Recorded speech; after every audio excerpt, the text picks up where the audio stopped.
Glad you made it back, folks. We want to hear from you. Who is stealing the election? Trump, Biden, or neither one? Text the word poll to 39747 to make your voice heard. You know, our poll will likely be a heck of a lot more accurate than most of the polls that were going into the election. For more on this, we're joined by Dick Morris, presidential political analyst and Newsmax contributor. Dick, yesterday you were talking with us. You said you wanted to come back on because you had some important points to make. So welcome back. Are these pollsters wrong by intentionally or maliciously trying to, instead of inform us about what is going on in the public and their opinion, actually trying to push their own opinion? Yes, they, well, not necessarily their own opinion, but their sponsors and those who are paying them. Malicious is the answer. And they're part of this conspiracy that is unfolding before us right now. The goal of the early polls that fraudulently showed a huge Biden lead, and it's obvious, even under the most pro-Biden vote count, that was fraudulent or wrong, had two reasons. First was to suppress turnout by Trump voters to give up a race.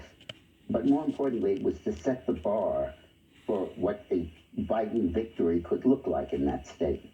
If in Wisconsin it said that Biden will win by 17 points. Well, when they steal enough votes for him to win by 1.5 points, they can say, look, the polls always said that Biden was going to win. And in fact, what they do is set up a bar of how high the Biden vote has to go based on theft. How many votes you need to steal, not just to pass the opponent, but to meet the expectations of the poll so that people will say, well, it was predicted all along. So the phony polling was a very important part of that. Then you had the paper balloting that they insisted on because it's easier to steal that. Then they had the keeping the process open and making people getting late votes and all that stuff. But it's all part of what I see as the third coup d'etat attempt by the Democrats. The first was the Russia. Yesterday, when impeachment, and this is when you and I had to cut off our conversation yesterday, I want to make sure there's plenty of time for you to get this in, because you have a solution. You have a solution to this whole setup, and I want to focus on that if we can. Thank you, Chris. Look, the basic answer here is that the courts and the legislature, federal courts and state legislatures, can take over this process, because the Constitution says that the legislatures, not the states, meaning not the governors, can determine how the electoral votes are allocated and cast. And what is needed now is for the leaders of state legislatures in these states, who fortunately are all Republican, Democratic governors, but Republican legislatures, to announce that they are going to oversee this process and that they are going to determine whether it was fair or not, and they're going to redo the vote count in such a way as to ensure its integrity. And they will allocate the electoral votes of their state, as is their constitutional right, according to their finding as a result of this oversight. I recommend that they set up a joint legislative committee to do that. But to underscore that, we need public support. We need a massive outpouring of Trump supporters to protest this brazen theft. So I've urged the president to start doing rallies this weekend, to go at least to Pennsylvania and perhaps to Wisconsin.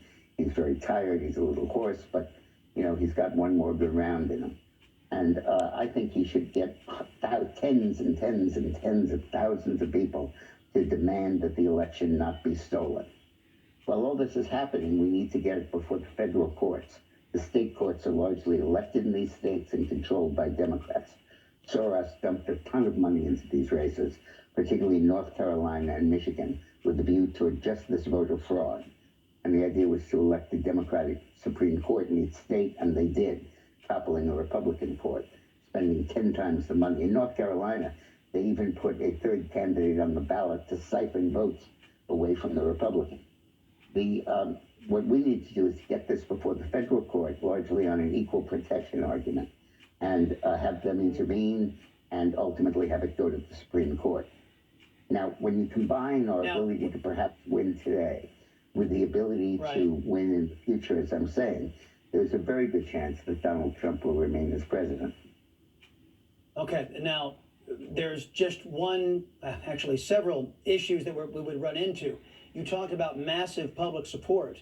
everything that you're talking about, which is constitutionally grounded, the majority of the press aren't intelligent enough to even comprehend what you just talked about, much less even understand. All they, as Sean Spicer articulated quite aptly, all they want to get back to is all this privilege and toasting their white wine glasses like Wolf Blitzer did at the DNC, and they just want to get back to having a good time and watching the debauchery take over this country and have the elites be in control. The press will not be on board with anything that you have suggested.